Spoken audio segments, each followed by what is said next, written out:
Tavis Smiley, welcome to Friday Night and welcome back to Chicago. I'm glad to be back. And what is all this Mr. Smiley stuff, John? Oh, Your Excellency. Or Oh, sir. No. It's a blessing. I mean this before we get started. It is a blessing for me to sit here and to be interviewed by you. I mean that sincerely. Thank you very much. Walter Jacobson, welcome back to Chicago tonight and welcome to Friday Night. John Callaway. We don't want to make this too much of a mutual admiration society, but if I were going to read a newspaper column, I would rather read it by you first, and then I would follow. I love talking to you. Well, let's talk then. Let's talk. How will your kids remember you? It's by your actions. No sermons. Forget the sermons. They watch you live your life. But it's not sermons so much, but there are, and this was certainly the case with you and Big Russ, and that is there are sayings. They're usually about a sentence long. I remember when I came to Chicago, my dad said to me, "Be nice." Yeah. Now years later, there were those who were saying, "Don't be, get your feelings out there," and so. But they weren't sermons. Right. A sentence here, a sentence there. I want to go back to the book, and you and I share something. You were born in 1940. I was born in 1936. I covered all of this stuff that you write about in the book, and I felt the same discomfort that you did on a very important cultural issue called hair. Somebody talked me, and my wife, my kids talked me into letting my hair grow. "Oh, Daddy, everybody's doing it." And I didn't like it then. I don't like seeing it now. Didn't you have a similar discomfort with hair? No, I really didn't have a discomfort. I was living in California. No, but you say so in the book. You say that you were never into that.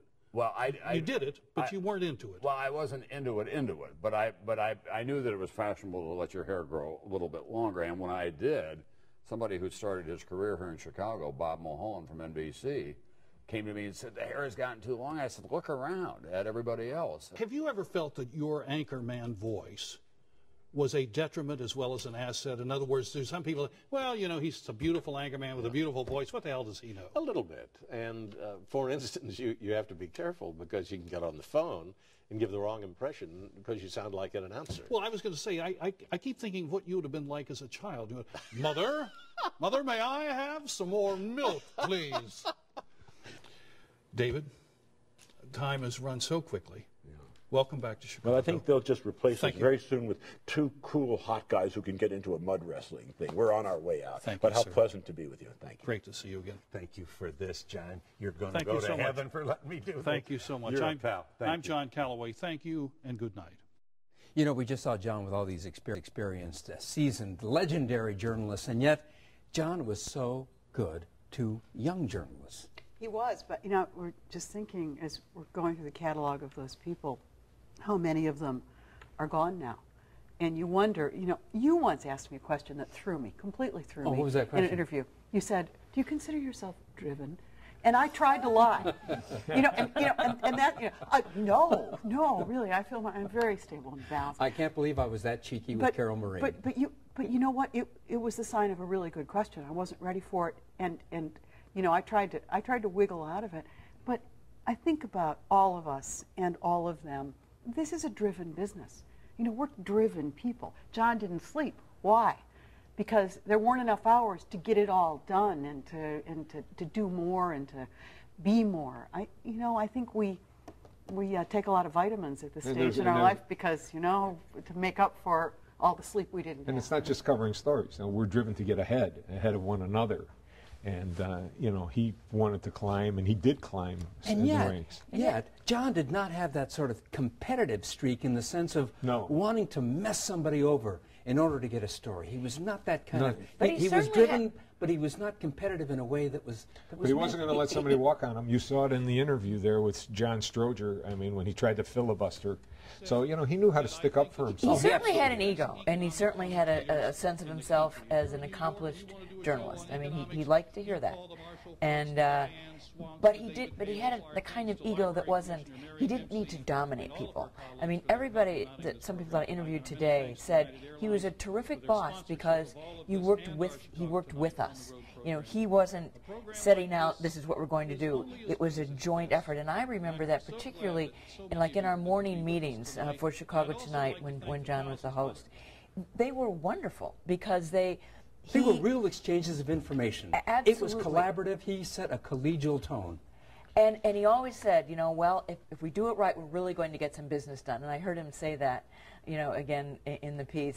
That's what he wanted to do. He wanted to get business done. He was open to new ideas, and as evidenced by his career, and he was open to story ideas when he was your boss. It was not his way or the highway. Not at all. And he was a terrific mentor. I mean, I knew nothing about television. I may still know nothing about television, but you know, he brought me in from the newspaper, and he said, just go out there, be natural. I used to read real fast, or I'd bobble and stuff.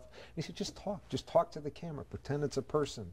And when I'd be too harsh on someone, he'd say, you know, you could have got that done maybe a different way. I think he's a very caring guy. One thing we need to note about him that we didn't, that I really failed to get across in the piece that I did, was that notwithstanding his lack of an academic degree, he developed a very close relationship with the University of Chicago, really on a postgraduate level through the Benton Scholarship Program and other associations. He considered it a second home.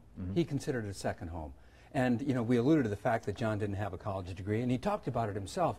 That was kind of a motivator in a way.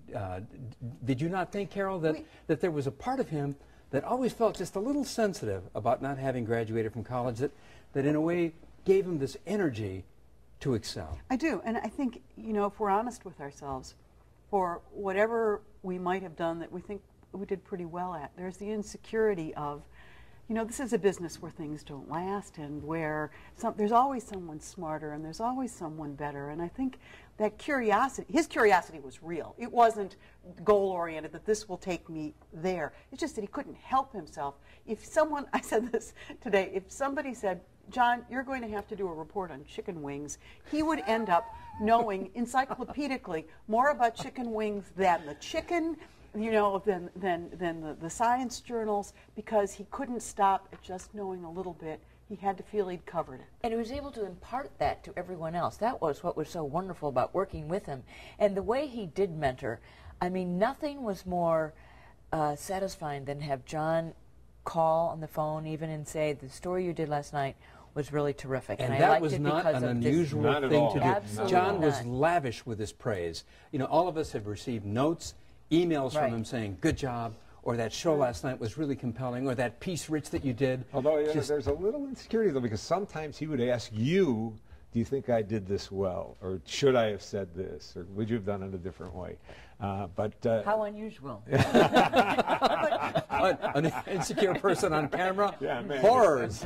The interesting thing, though, in a business where things are very fragile for some people, he endured for so many decades and saw the business change so much, including the sort of the postmodern, if that's the word for it, changes we're going through now. And that, I think, is remarkable.